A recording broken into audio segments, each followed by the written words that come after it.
que ante esa versión, ante esos hechos, asumo que le dio una instrucción a los agentes, ocúpenme en esas armas de fuego que inmediatamente estos agentes han usado. Fíjense. Pregunto si hizo eso. No, no lo hice. No lo hizo. Y había que hacerle advertencias a los agentes para quitarle las armas de fuego que habían utilizado. No, señor. No había que hacerle ninguno. ¿Y por qué entonces no hizo eso? La buena fe. Figueroa, ¿dónde están las páginas de la declaración jurada que usted le estaba tomando el 17 de agosto del 78 a Jesús Quiñones Quiñones? En base a la posición, o sea, que esta persona demostraba. No, mire, no me contestó la pregunta. Pero No, le voy a permitir contestar más adelante otras. Pero ¿Dónde? Mire, hoy, 21 de junio de 1983.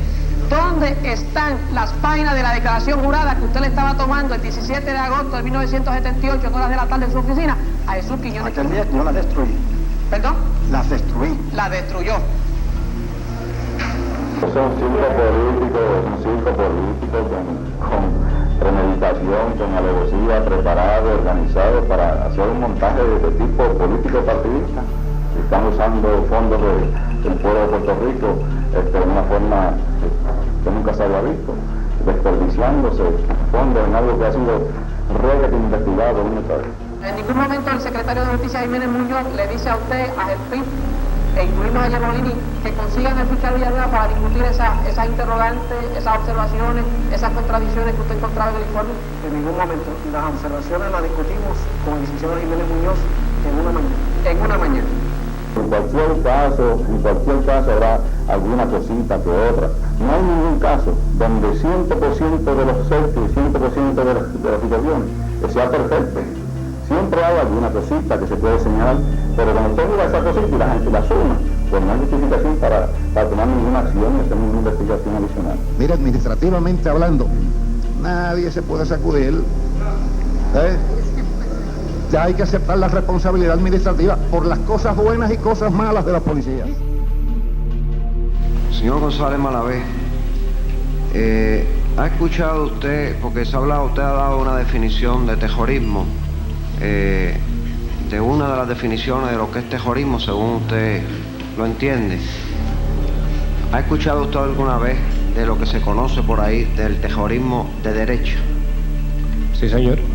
¿Cómo usted define entonces el terrorismo de derecha? Podríamos aseverar que la misma definición, pero defendiendo unos postulados de derecha. ¿Cuáles son esos postulados de derecha? Porque los de izquierda usted los menciona básicamente dentro de la ideología global de la revolución puertorriqueña y de los que quieren la independencia. En el caso del derecha, ¿quiénes son? En el caso del terrorismo de derecha sería llevar a cabo acciones como tales que impliquen de una forma radical, dogmática, sistemáticamente planificada, con una intención criminal en específico, el mantener un estatus definido como derechista, claro, no podríamos definir en este caso revolución, pero definido específicamente como democrático podría decirse, pero utilizando entonces los instrumentos esos. Democrático, pero es que la democracia como tal, o sea, aplíqueme. Un terrorista de derecha, y perdone que lo utilice como analogía a usted, puede ser usted mismo, porque usted responde a una ideología del centro, pero puede ser terrorista de derecha, siempre y cuando lleve a cabo unas acciones que van en detrimento específicamente del pueblo de Puerto Rico, cimentadas única y exclusivamente en su ideología de centro. Bien, por eso es un ejemplo, porque obviamente sí, yo nunca he sido terrorista ni lo seré, y yo le acepto que me utilice de ejemplo porque así nos comunicamos mejor.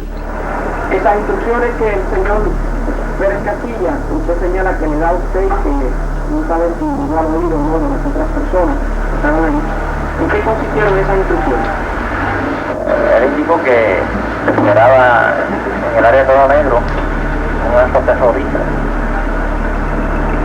que iba a venir un rehén con ellos, con los individuos, y que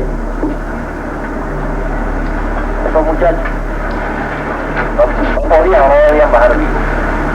Que no podían o no debían bajar vivos.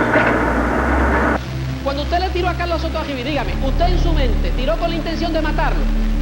Yo lo que entendí fue defender mi vida. Usted no lo tiró a matar.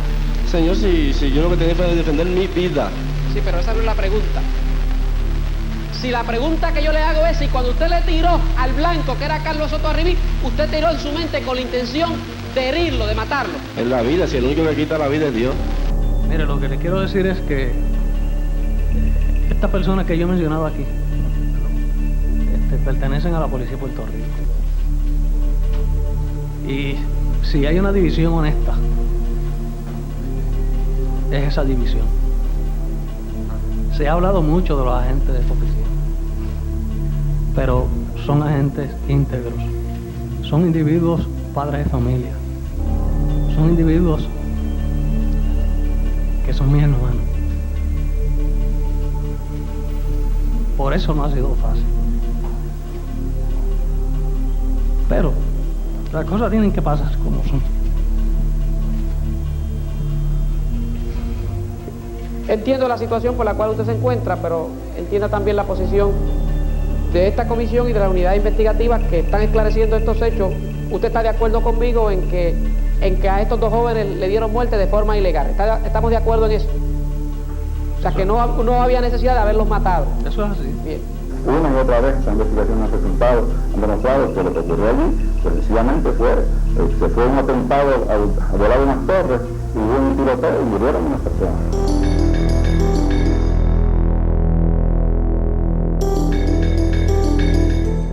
Yo observo que unas personas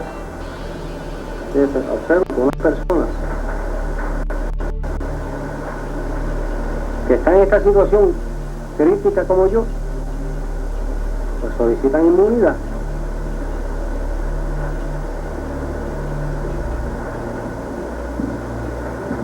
Tal vez por defenderse de ellos y hundir a otros. Yo, sinceramente, pues, eso me ha dolido grandemente. Y creo que yo también tenía la oportunidad de desahogarme. Que yo también podía hacer lo mismo. Que si yo venir a este foro y decir verdaderamente lo que yo sé de propio conocimiento, lo que yo sé que pasó. ¿Por qué? Porque de yo seguir callado, pues yo me iba a perjudicar. Tal vez yendo preso, tal vez no sé, que alguien por rebeldía, por lo que fuera, me matara por ahí, aunque todavía me pueden matar. Eso es así. Pero mire, lo más que me trajo aquí a mí fue que se supiera la verdad. Y de hecho, cuando William Colón dijo aquí a la comisión que él era el que estaba a cargo del personal cuando se intervino, cuando llegó ese vehículo con los terroristas, no era cierto. El que estaba a cargo era usted, en el área de Ricavisión. Yo estaba a cargo de la operación. Y cuando William Colón le dijo a la comisión aquí que él había dado el alto, tampoco era cierto. El alto lo había dado usted. Eso es así. Bien. Y cuando William Colón Berrío le dijo a la comisión que él salió de la maleza donde usted más o menos se ha ubicado con él, pero que él salió no con usted, sino que salió con el señor Rafael Torres Majero y con el señor Juan Bruno y con el señor Luis Rivero Martínez. En cuanto a Rafael Torres Majero y el señor Rivero Martínez, no es cierto. No es cierto. No es cierto, porque el que estaba era usted. Sí, el que estaba era yo. Bien. Y en ese momento que usted señala, que observa que Pérez Casilla y Méndez comienzan a salir de esa escena en dirección hacia abajo, una vez usted se monta otra vez con Cartagena Flores en el carro, ¿hacia dónde se fueron? Regresábamos. ¿Hacia dónde? Hacia la torre de la Policía de Puerto Rico. Bien. ¿De donde habían salido previamente? Correcto. ¿Y qué ocurrió? Cuando íbamos por un punto intermedio, podríamos llamarlo intermedio, entre Maravillas y Puntitas, yo escuché unas detonaciones, lo que a mí me alucía como unas detonaciones. Cartagena, yo le pregunté y dijo que no escuchó nada, y yo aceleré la marcha en dirección hacia la torre de la policía. Pues si usted no era el que guiaba, ¿que usted está acelerando? No, le dije que acelerara la marcha. Ah, o sea, usted le dijo a Cartagena que acelerara la marcha. Correcto. Y luego de que usted observa a Pérez Casilla y a Méndez ir en desfile hacia la dirección que usted ha señalado, ¿qué ocurrió? ¿Qué usted hizo? Pues yo, como le dije anteriormente, seguí detrás de ellos. ¿Siguió detrás de ellos? Sí. ¿Y la razón de usted seguir detrás de ellos fue cuál? Bueno, como le dije anteriormente, yo inferí que sencillamente si el coronel Pérez se va y Méndez se van, y no sé si alguien más se fue, pero sí recuerdo eso, uno de los dos iba adelante, era Méndez o era el coronel Pérez. Pues sencillamente, mire, sería un iluso si no pensaba que algo anormal iba a ocurrir, y yo no quería participar de esto. Y cualquier otra persona que quiera venir aquí a distorsionar hechos o a decir medias verdades, pues usted en su día le dará la credibilidad a la honorable comisión. Yo no puedo llegar a ese tipo de conclusión.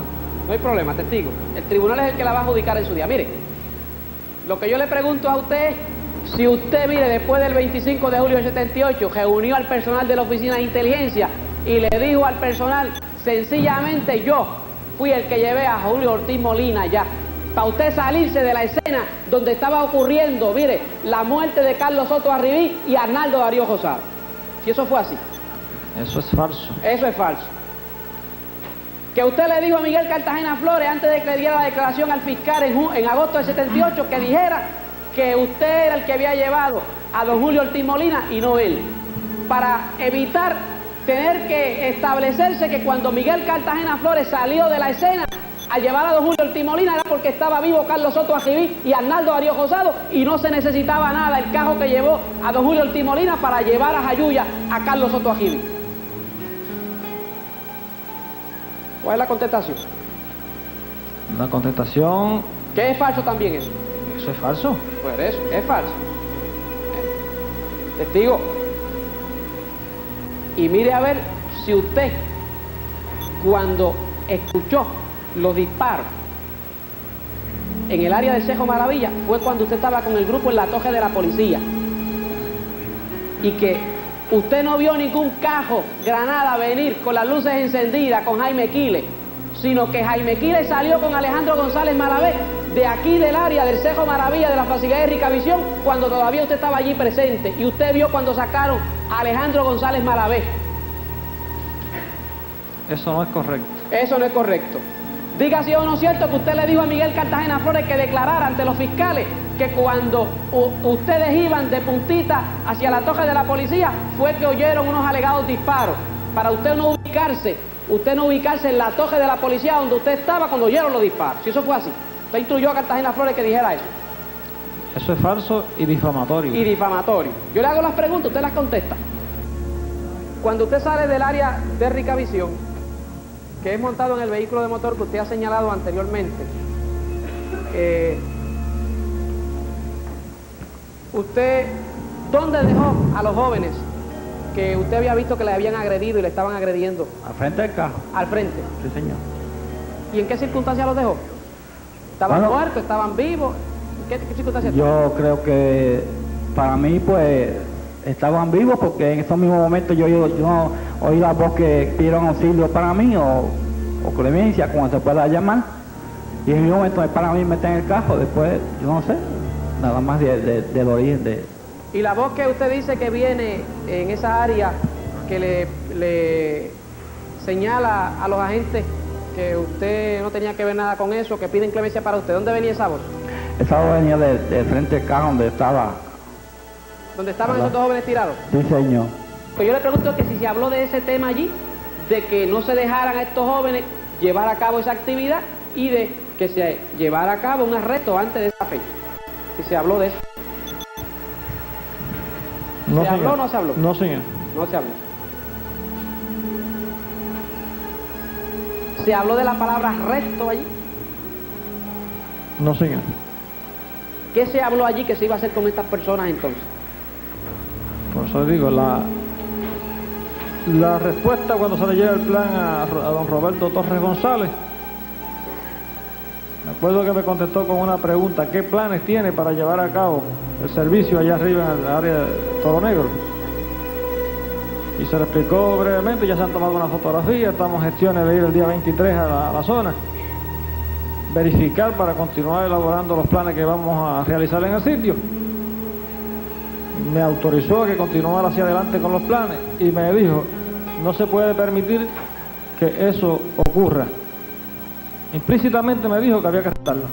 ¿Qué otra información o qué otra instrucción le dio Pérez Casillas a usted en ese momento? Bueno, antes de salir a cubrir las torres nos dijo que de llegar los terroristas, que se les diera un tiro a cada uno. ¿Qué arma de fuego usted tiene en su poder en ese momento metido en esa hondonada? Era la misma que había tenido desde el momento inicial que llegué, un rifle AR-15. ¿Y Juan Bruno González, qué arma tenía en ese preciso momento? Una escopeta. ¿Y el señor William Colón Berrío? Otro rifle AR-15. Lo cierto es también que además de esa arma que llevaba González Malavé tenía otro revólver calibre 38 que usted había autorizado entregarle del 20 de julio del 78. Sí, señor. O sea, que fue a este operativo con 2 armas de fuego, González Malavé. Sí, señor. El vehículo pasa por en esta dirección, va subiendo aquí y como nos encontramos aquí lo vemos. Llega aquí y vira aquí delante de nosotros y entonces da retroceso y se estaciona aproximadamente por aquí. Pudo haber sido aquí o aquí, pero en estas áreas, ahí se estaciona. ¿Y usted le puede decir a la comisión si Alejandro González Malavé allí disparó ese 25 de julio del 78? Posteriormente me he enterado de que disparó. ¿Que disparó con qué arma? Creo que con una pistola. ¿Con una pistola? ¿Que disparó cuántos tiros? Caramba, yo no sé. ¿A quién le disparó? Tampoco sé. Tampoco lo sabe. Este día usted no sabe por qué González Malavé sacó un arma y disparó ese 25 de julio del 78 en el Cerro Maraví. Eso lo puede contestar González Malavé. ¿Esa es un arma automática o semiautomática o cómo? Esta es un arma automática. Sí. Y hasta que cuando usted repelió la agresión que usted dice que fue objeto por Arnaldo Arias Rosado, usted no teniéndolo en la mira, como decir. Sí, exactamente. Usted tiró más bien a defender. O sea, sí, por sin hacer un punto, un blanco para tirar. No, sin hacer este punto de blanco para disparar. Dígale entonces a la comisión, usted señala que se buscó protección tanto por ellos como por usted y que usted, a pesar de que podía haber tirado hacia los arbustos que estaban ellos con el AR-15, no lo hizo. No lo hizo. ¿Y que tiró hacia dónde? Hacia el vehículo. Y específicamente el vehículo al cual usted está disparando, le pregunto si es el vehículo en que habían llegado ellos. Sí, señor. Bien. Y después que usted disparó hacia ese vehículo, ¿qué fue lo que ocurrió? Al volver al concentrar la vista, vi unas armas que salían hacia los aires. ¿Unas armas que salían hacia los aires? Sí. ¿Hacia los aires? ¿Desde dónde venían las armas? Desde el punto donde se encontraban los terroristas ocultos. Bien. ¿Cuántas armas usted vio que iban hacia los aires? Mire, eso es, yo por lo menos vi una, pero pudieron haber sido dos. Pudo haber sido una, pero pudieron haber sido dos también. Señor presidente. ¿Y hacia...? Señor senador. Sí, si pudiese aclarar qué es lo que él quiere decir, porque salían las armas hacia los aires. Sí, aclarar ese punto. Explíquele a la comisión, testigo. O sea que al mirar hacia ellos vi las armas que salían despedidas hacia el... O sea, que las tiraron, no es que la tuvieran aguantada hacia arriba. No, señor, fueron lanzadas. Gracias. Y fueron lanzadas desde el punto donde usted señala que estos jóvenes se habían ido a buscar protección hacia los arbustos cercanos al vehículo de motor, desde ese punto. Eso es así. Sí. Luego de que usted observa que esas armas son lanzadas por el aire, desde el punto donde estaban esos jóvenes, donde habían buscado protección los arbustos, ¿qué fue lo próximo que usted observó? Y de haber escuchado esa expresión de que había una persona herida, un guardia herido. Se le indicó a los terroristas que salieran del sitio donde estaban. ¿Y qué hicieron ellos? ¿Quién se le indicó? Salieron. Sí. ¿Quién salió? ¿Quién se le indicó?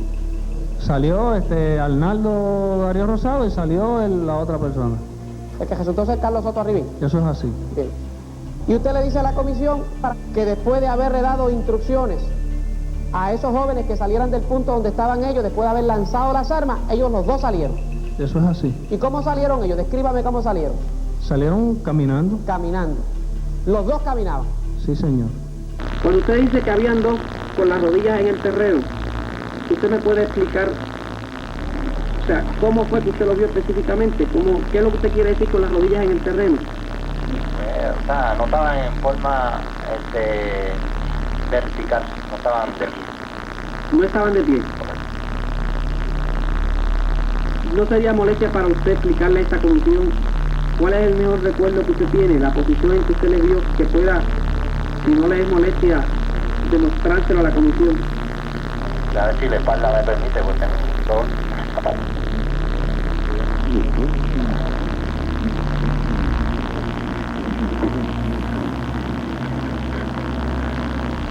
Si la gente lo puede ayudar.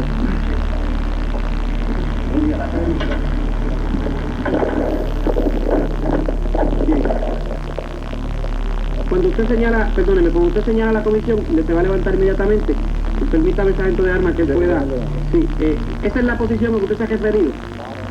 Perdón, usted el micrófono, que no. Más o menos lo voy a hacer. Bien. ¿A cuántos usted dio así? A dos. A dos. Bien, gracias. ¿Soto seguía con las esposas o no estaba con las esposas? Oh, sí, eso sí. Permanecía con las esposas. Con las esposas. ¿Y Arnaldo no tenía esposas puestas, dice usted? No, señor. ¿Por qué no se esposó Arnaldo? Creo que no, que las únicas esposas que habían fueron las que se usaron. 3 bullets are fired. The most likely bullet Que 3 balas fueron disparadas. would hit this leg here, Una de ellas probablemente break the thigh, le pegaría a esta pierna, and the right leg would collapse. rompería el hueso y la pierna se colapsaría.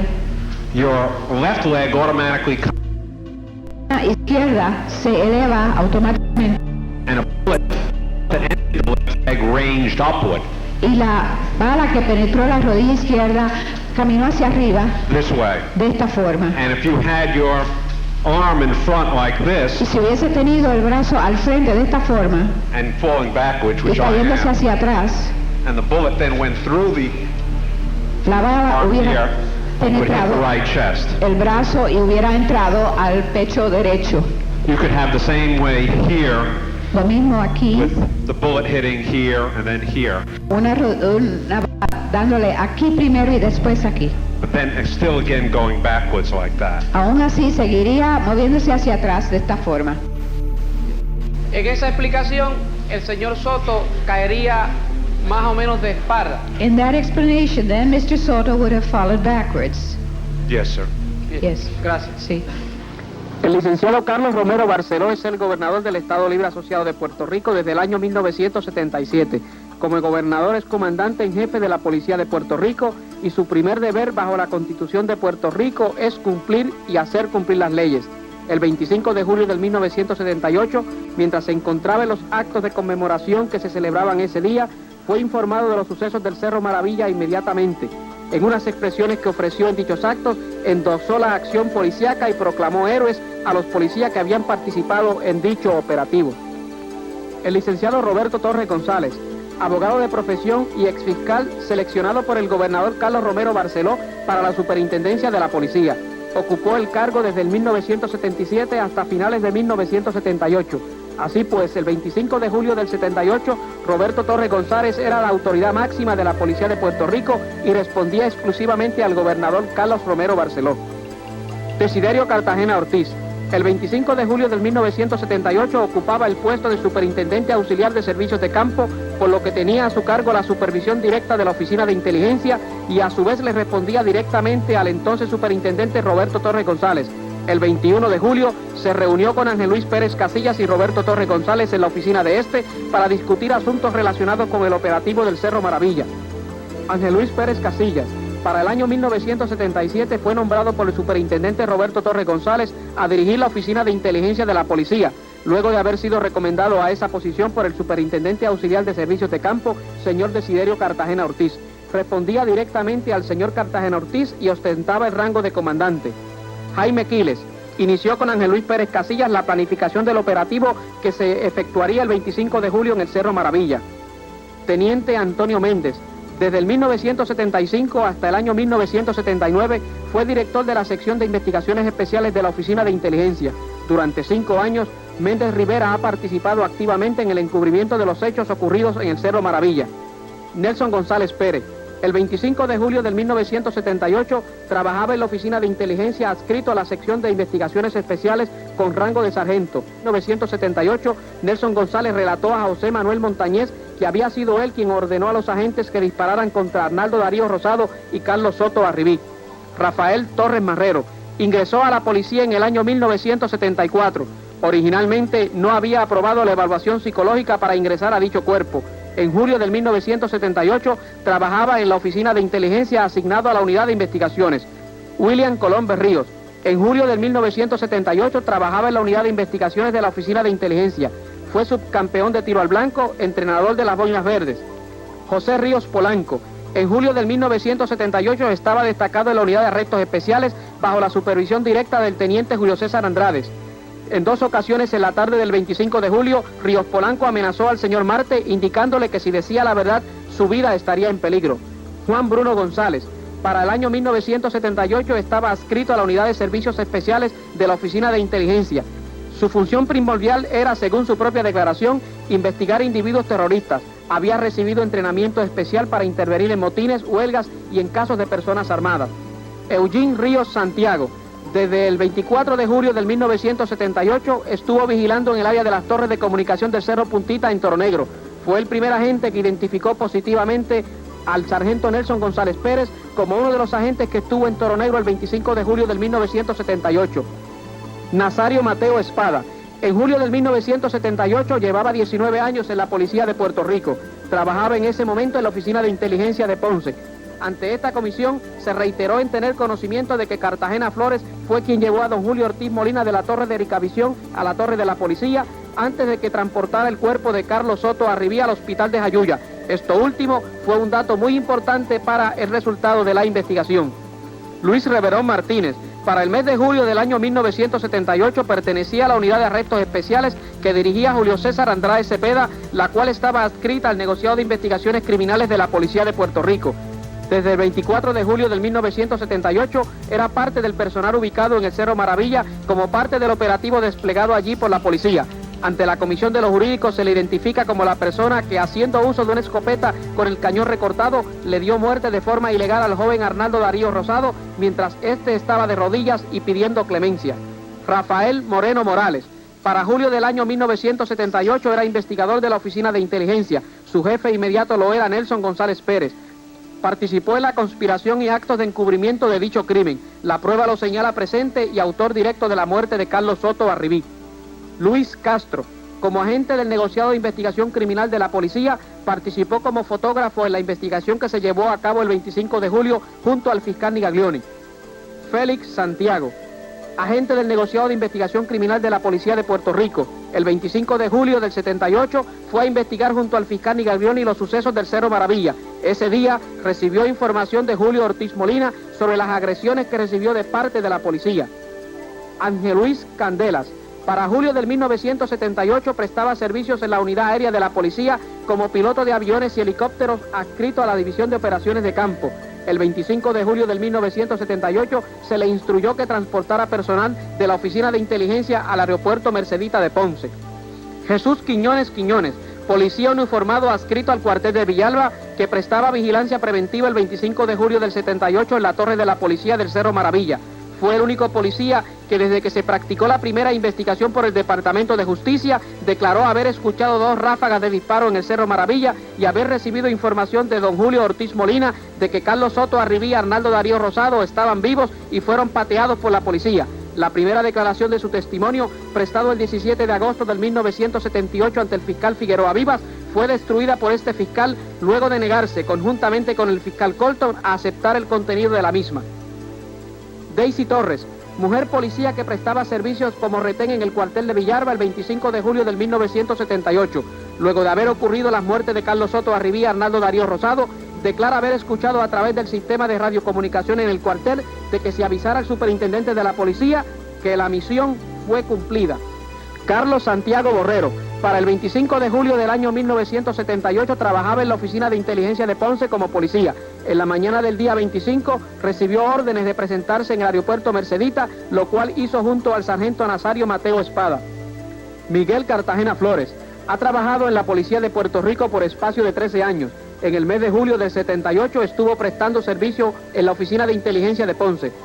Fue uno de los testigos claves en la investigación que realizó la Comisión de los Jurídicos del Senado al declarar bajo inmunidad que hubo una reunión en el estacionamiento del aeropuerto Mercedita el 25 de julio del 78, donde el comandante Pérez Casilla les dijo que se esperaba un acto terrorista y que los muchachos no podían o no debían bajar vivos. Carmelo Cruz Arroyo. Ingresó a la Policía de Puerto Rico en el año 1960.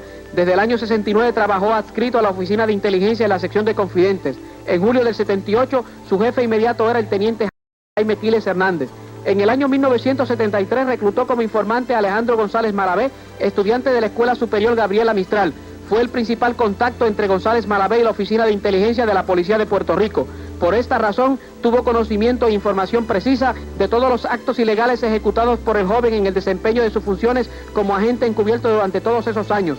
Durante 5 años y medio, Carmelo Cruz mintió sobre lo que sabía de lo ocurrido en el operativo del Cerro Maravilla, siguiendo órdenes expresas y directas impuestas por sus supervisores Jaime Quiles Hernández y Ángel Luis Pérez Casilla. José Manuel Montañez Ortiz se convirtió en el tercer agente de la policía en solicitar inmunidad al Senado. Luego de obtenerla, declaró que fue él, en compañía de Juan Bruno González y William Colón Berríos, quien recibió en el área de Ricavisión del Cerro Maravilla el vehículo de don Julio Ortiz Molina, el cual llegó allí con el señor Ortiz Molina secuestrado, Arnaldo Darío Rosado, Carlos Soto Arribí y Alejandro González Malavé, quien lo manejaba. Montañez declaró haber recibido en el Cerro Maravilla instrucciones de Ángel Luis Pérez Casilla de darle un tiro o un tirito a cada uno de los jóvenes que luego fueron asesinados. Manifestó a la comisión que lo que ocurrió en Maravilla fue una horrible pesadilla que pudo haberse evitado, o sea, el asesinato de los 2 jóvenes independentistas luego de habérseles arrestado y sometido a una golpiza. Alejandro González Malavé fue confidente y agente encubierto de la Oficina de Inteligencia de la Policía de Puerto Rico desde el año 1973 hasta el 25 de julio del 78, en que se quemó como encubierto. Participó activamente en una serie de graves actividades delictivas como confidente y agente encubierto de la policía. El 25 de julio del 1978 tuvo la encomienda de llevar hasta el Cerro Maravilla a los jóvenes Carlos Soto Arribí y Arnaldo Darío Rosado, en donde estos murieron ilegalmente. Este acto incluyó participar activamente en el asalto y secuestro al chofer de carro público don Julio Ortiz Molina. Licenciado Miguel Jiménez Muñoz. Para julio del 1978 era el secretario de Justicia del Estado Libre Asociado de Puerto Rico. Fue nombrado a esa posición por el gobernador Carlos Romero Barceló a principios del año 1977. Como secretario de Justicia, respondía directamente al gobernador. Era el jefe y supervisor inmediato de los fiscales Pedro Colton Fontán y Ángel Figueroa Vivas. Ordenó que se cerrara el caso del Cerro Maravilla a pesar de tener conocimiento de que en ambas investigaciones existían fallas e interrogantes que demostraban que el personal bajo su supervisión no había realizado un trabajo investigativo profesional, objetivo y minucioso. Ángel Figueroa Vivas, para el 25 de julio del 1978 era director del recién creado negociado de investigaciones especiales del Departamento de Justicia. Respondía directamente al secretario de Justicia. Sin embargo, por la naturaleza de los asuntos con que bregaba en el negociado de investigaciones especiales, en ocasiones se reunía con el señor gobernador. Fue instruido por el secretario de Justicia a realizar junto con el fiscal Pedro Colton la primera investigación sobre los sucesos ocurridos el 25 de julio de 1978 en el Cerro Maravilla. Testimonios prestados ante la comisión demostraron que la conducta profesional observada por el fiscal Figueroa Vivas mientras realizó la investigación fue negligente, incompetente, impropia, antiética e intencional, no solo con los testigos, sino también con el manejo de la evidencia. Pedro Colton Fontán, para julio del 1978, era el fiscal de más alto rango en Puerto Rico. Dirigía la División de Investigación y Procesamiento Criminal del Departamento de Justicia. Fue nombrado a esa posición en el año 1977 por el gobernador Carlos Romero Barceló. Su supervisor inmediato era el secretario de Justicia Miguel Jiménez Muñoz. Evidencia ante la comisión lo señala como uno de los fiscales que durante el proceso de la investigación que realizó sobre los sucesos del Cerro Maravilla desplegó una conducta negligente, intencional, incompetente y o antiética contra varios testigos. Licenciado Aurelio Miró Carrión. Para el 2 de agosto del 78, su primer día de trabajo como fiscal superior, fue asignado por su jefe y supervisor inmediato, fiscal Pedro Colton Fontán, a investigar los hechos ocurridos en el Cerro Maravilla. Tomó declaraciones juradas a los 5 agentes de la policía que se alegaba habían participado en el operativo del Cerro Maravilla y que habían dado muerte a Soto y a Rosado. En las vistas del Senado se demostró que los testimonios vertidos en esas declaraciones eran falsos y encubrían los verdaderos hechos de lo que allí había ocurrido. Licenciado Juan Brunet Justiniano. En julio del 1978 trabajaba como fiscal especial general 1 en el Departamento de Justicia. El 25 de julio, estando aún de vacaciones, fue buscado y llevado a la oficina de inteligencia en el cuartel general, reuniéndose allí con el comandante Pérez Casilla y agentes de dicha oficina que habían participado en ese operativo en el Cerro Maravilla. Pudo haber solicitado la detención y el arresto de Arnaldo Darío Rosado antes del 25 de julio de 1978 y no lo hizo. Licenciado Santos Nigaglioni Estrada. Para el 25 de julio se desempeñaba como fiscal auxiliar del Tribunal Superior en el área de Ponce y en tal capacidad y por estar de turno fue al Cerro Maravilla a investigar las muertes de Arnaldo Darío Rosado y Carlos Soto Arribí. Durante la investigación que llevó a cabo ese 25 de julio en el Cerro Maravilla, así como en los días subsiguientes, omitió tomar las providencias y medidas necesarias para investigar de forma profesional, objetiva y minuciosamente la forma y manera como la policía dio muerte a Soto Arribí y a Rosado Torres y agredió y maltrató a don Julio Ortiz Molina. Trató de justificar su conducta negligente diciendo que había actuado de buena fe. Osvaldo Villanueva Díaz, para octubre del 1980, mientras se desempeñaba como fiscal de distrito de Carolina, el entonces secretario de Justicia Miguel Jiménez Muñoz lo designó para realizar la segunda investigación sobre los sucesos del Cerro Maravilla. Su investigación resultó ser un fraude y un engaño al pueblo de Puerto Rico y nada aportó al esclarecimiento de los hechos. William Rodríguez Suárez, investigador del negociado de investigaciones especiales que auxilió a los fiscales Figueroa Vivas y Colton Fontán en la investigación de los sucesos del Cerro Maravilla. José Arromo Matienzo, investigador del negociado de investigaciones especiales que trabajó junto a los fiscales Figueroa Vivas y Colton Fontán, admitió que en la investigación del Departamento de Justicia se omitió realizar una serie de pruebas y análisis importantes que pudieran haber afectado el resultado final de la investigación. Licenciado Félix Fumero, ayudante y asesor del secretario de Justicia Miguel Jiménez Muñoz, por encomienda del secretario, evaluó con otros ayudantes el informe del fiscal Villanueva, recomendando que no se debía aceptar el mismo por adolecer de una serie de fallas. Julio Ortiz Molina, por espacio de 17 años estuvo dedicado al trabajo de chofer de carro público. El 25 de julio, Ortiz Molina fue asaltado, secuestrado y tomado como rehén en el área de Ponce por Alejandro González Maravé, Carlos Soto Arribí y Arnaldo Darío Rosado, quienes lo llevaron al área de Ricavisión en el Cerro Maravilla, no sin antes llevarle amenazado y bajo gran tensión durante el trayecto. Declaró que dejó a los dos jóvenes vivos en el área de Ricavisión y varios minutos después se escuchó una segunda ronda de disparos provenir de esa área. Fue el único testigo que declaró toda la verdad de lo que sabía de lo ocurrido en el Cerro Maravilla sin necesidad de obtener inmunidad. Miguel Marte Ruiz, para el 25 de julio del 1978 se desempeñaba a tiempo parcial como técnico de Ricavisión. Denunció que el comportamiento hacia él por parte de los fiscales fue en todo momento con la intención de encubrir lo ocurrido. Luego de solicitar y obtener inmunidad del Senado de Puerto Rico y del Departamento de Justicia de los Estados Unidos, declaró haber escuchado 2 ráfagas de disparo en el Cerro Maravilla, haber visto a través de una ventana de la facilidad de Ricavisión a Carlos Soto Arribí vivo. Modesto Delgado, ingeniero a cargo de las facilidades de Ricavisión en el Cerro Maravilla para julio del 1978, alega haber presenciado la toma de declaraciones juradas a los agentes en el Cerro Maravilla, en donde el fiscal Colton instruía a estos que no declarasen ciertos datos, ya que les hacía daño. Emilio Rodríguez Esteban, ingeniero de profesión, que el 25 de julio del 1978, alrededor de las 12:30 del mediodía, se encontraba en el área de Ricavisión en el Cerro Maravilla, paseando con su pequeña hija. En el área se percató de la presencia de miembros de la policía fuertemente armados, lo cual le motivó a alejarse de allí.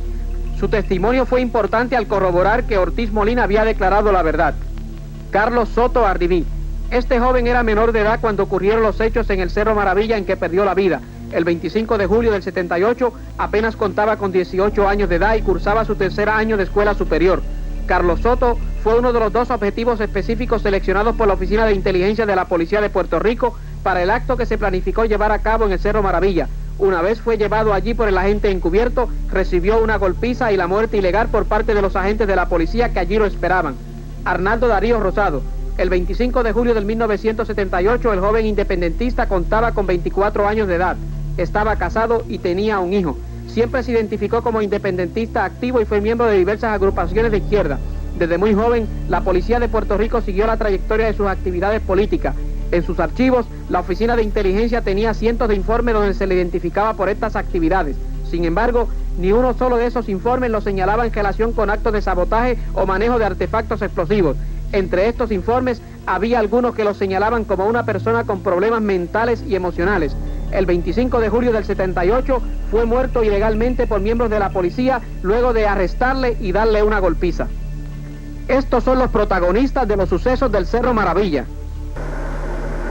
Presentarme en este foro, el foro federal, para decir la verdad. Y como lo he hecho hoy, es verdad que lo he hecho con alburo, porque sinceramente hace 5 años que uno está diciendo embustes y se cree los embustes. O sea, esa es la verdad.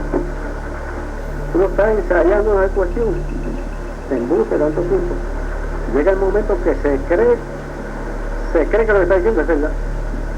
Por eso muchas veces pues yo digo, no recuerdo y en realidad no recuerdo.